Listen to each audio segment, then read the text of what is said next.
I started the list after her first attempt, a list of everything brilliant about the world, everything worth living for.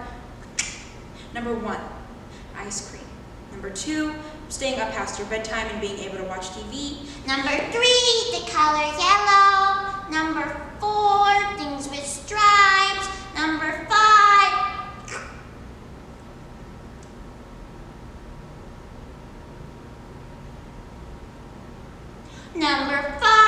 roller coasters. Number 6,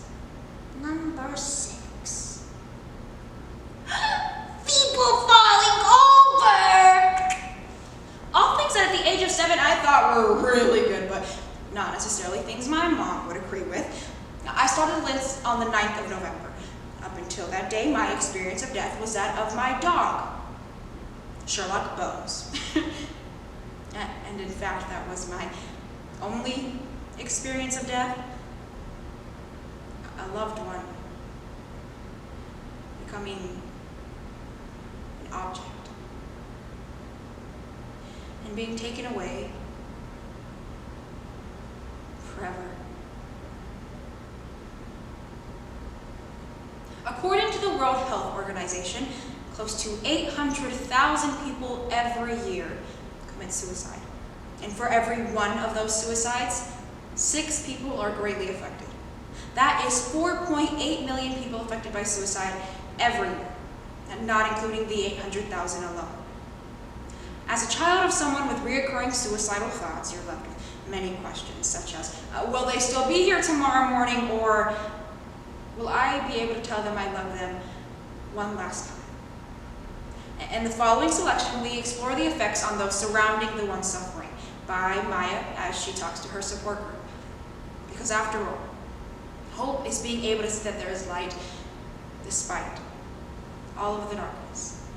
Every Brilliant Thing by Johnny Donahoe and Duncan Macmillan. So it's the 9th of November and all the other little kids had gone home. Oh, eventually my dad pulls up. Dad looked at me.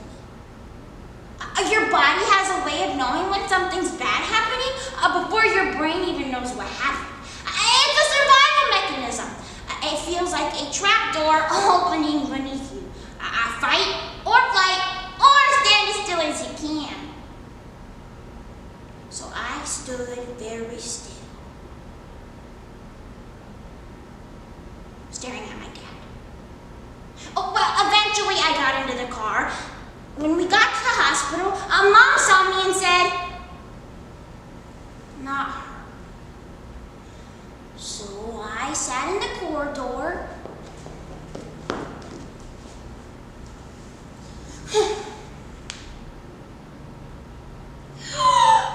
I don't know when my idea for the list started, but it was here that I began writing it down.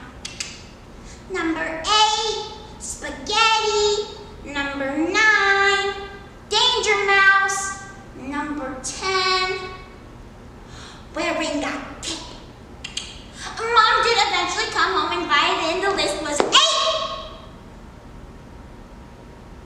8 pages long and 313 things on it. I titled it Every Brilliant Thing. She never mentioned it by now. But I knew she read it because she corrected my spelling. Now, I don't want to make it seem like I had some terrible childhood or my mom was a monster, because she wasn't. In fact, we had this piano in our kitchen and we'd gather around it and sing old soul songs. And there was this one song in particular my mom really liked. It was called Drown in My Own Tears by Ray Charles.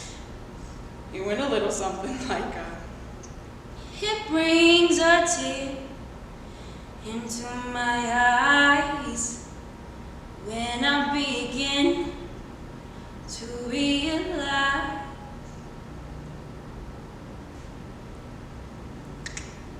313, having a piano in the kitchen. I completely forgot about the list until after Mom's second attempt, just over 10 years later. This time, Dad showed up halfway through chemistry. Same wordless drive to the hospital, same fight or flight feeling, same trapdoor. The teenage version of me dealt with it. less well. In fact, I remember the night that Mom came home, she joked, if it wasn't for the pineapple pizza lining her stomach, she'd probably be dead right now. And I looked at her and said, you've taken 3 weeks worth of antidepressants, a packet of antihistamines, and a half a tub of aspirin. You're probably healthier than I am. If you so badly want to kill yourself, why don't you jump off a bridge?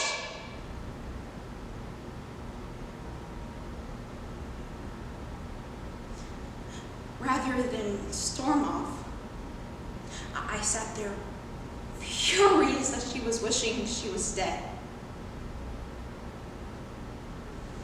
And then she started to laugh, and I started shaking, and my breathing got deeper, and I realized I must be really upset. I am really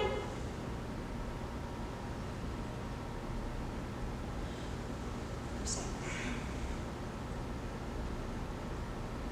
That night I couldn't sleep, so I decided to clean my room, and in a box under my bed, I found the list.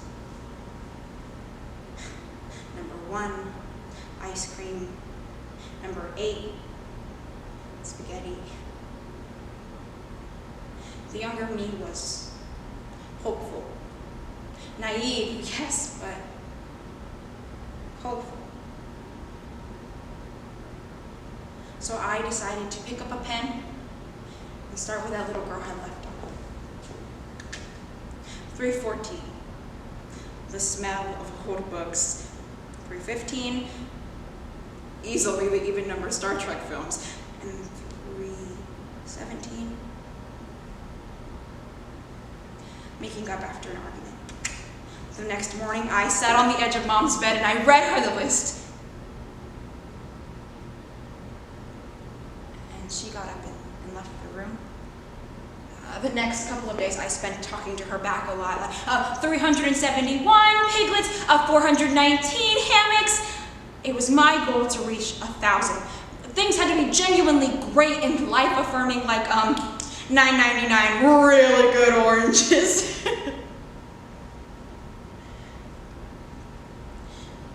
I never told anybody about my mom when I was younger.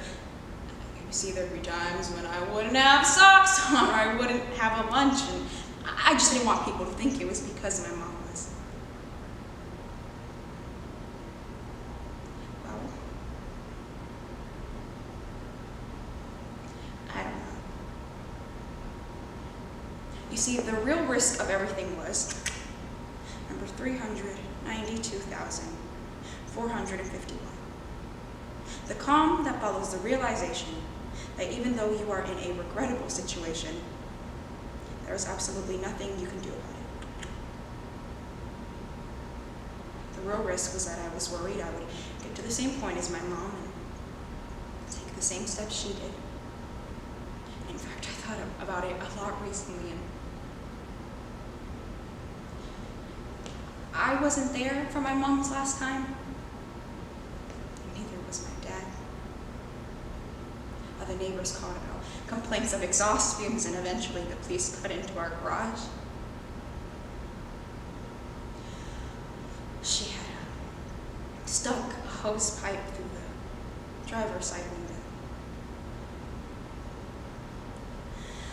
I've cried so much since you've been gone. Number 41, hugging. Number 477, kissing. Number 599, having conversation. The list hadn't helped my mom. It certainly hadn't saved her, but of course it hadn't